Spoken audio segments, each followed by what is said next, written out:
there's a lot of illusions and old programming that you've been cutting through and working through, and you can feel the difference and you can see the difference. But in unraveling all of these different, almost seeing like cords and knots that keep appearing, the deeper and deeper you go into this journey, this labyrinth, I feel like the more you're realizing that you have never really truly known who you are. And maybe even now you're realizing that more than ever, you don't know who you are. And that can be both a very exhilarating realization, but it can also be a really terrifying one, because it opens up these two parallel doors. One where you can, for the first time ever, begin to know yourself and explore what that's like. But then there's this other door that, in exploring yourself, you realize that there are a lot of things that you have carried as your truth or your identity that weren't really you. And that can be not only a sad thing to realize, but a very, the word I'm hearing is isolating experience as well, because there is something truly vulnerable and scary about realizing that not only do you not really know who you are, but that everyone around you doesn't really know who you are. And if this is resonating, you have probably spent the majority of your life trying to find yourself in other people or in relationships, or you've had a tendency to really idolize people or put them on a pedestal, or you see these things about them that you so fucking admire when really they're just things within you that are buried or you feel ashamed to shine a light on. So in realizing all of this, it can be a very lonely experience, because I don't think there's anything truly lonelier than feeling like you've never been seen. It's like that quote on Titanic where Rose is like, I was standing in a room like screaming at the top of my lungs and nobody could hear me. Or she felt that way. And I think if you sit down and really think about it, that's probably how you felt most of your life. And I think the screaming has gotten to the point that there's no more fucking air within you. Something's got to give. So with this Ace of Swords, I drew it before I started the video, and it was a fitting card because I already had an idea that I wanted to talk about this. But when it came out, I was like, yeah, thank you, Spirit. Like, yeah, we're cutting through all of this mental conditioning that has been put on us, not only by the world and those around us, but by ourselves.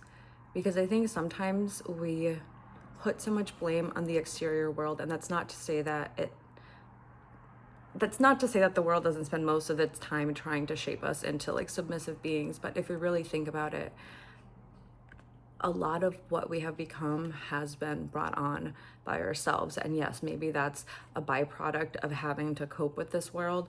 But really, if we think about it, we have groomed ourselves into something that we think will make living life more tolerable.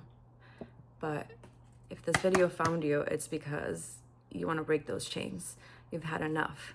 So congratulations, because realizing that is the best fucking step. It's the most important step, and it's a step that you can't ever go back from, because once you've been awakened in that way, you can't ever go back. So I want you to be gentle with yourself because, like I said, this feeling is incredibly isolating, but I want you to have the courage to sit with yourself and start getting to know yourself. Because the moment that you take the time to just sit with your pain, with your joys, with the things that have made you you, one, will they lose the control, they'll lose the control that they have over you. And two, you really will begin to understand who you are as a person. And you'll also begin to have this autonomy where the things that happen to you were just things that happen to you and not the things that define who you are. You are a soul apart from all of the experiences that you have had on this earth. So the trick is finding the balance between those experiences and who you are at your core, learning from them and not letting them define you. So I hope that this is making sense to you.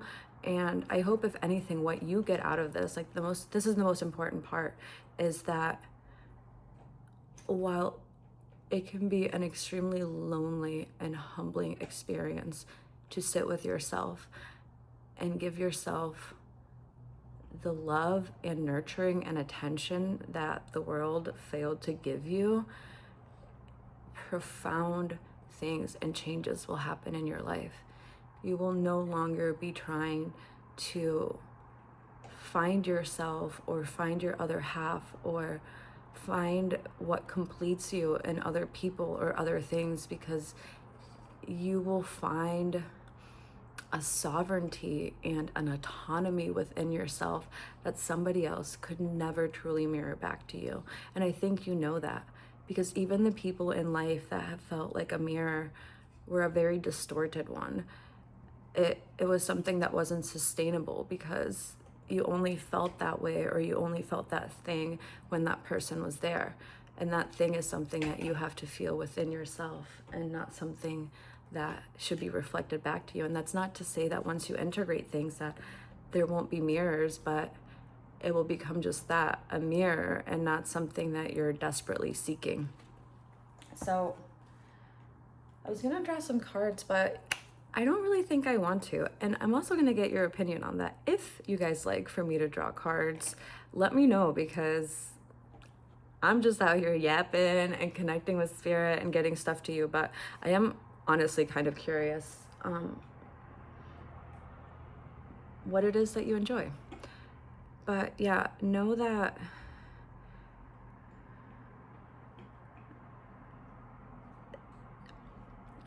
the key is really and truly just getting to know yourself and accepting yourself for who you are, and getting to the point where you are the one steering your own ship and not the world steering it for you. So I'm hearing, just tell them that they are loved. So that's what I'm going to tell you. You are loved. You're loved.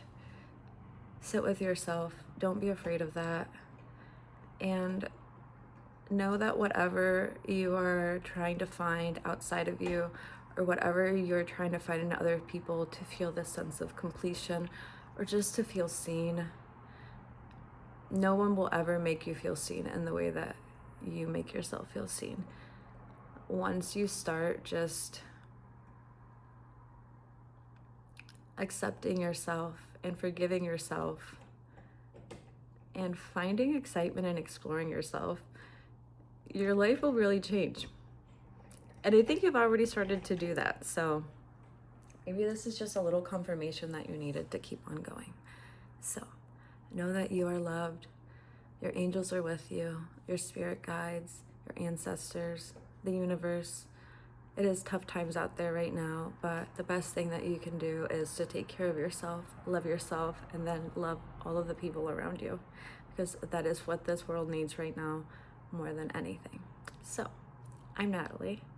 I hope to see you next time. Please be safe and really and truly take care of yourself.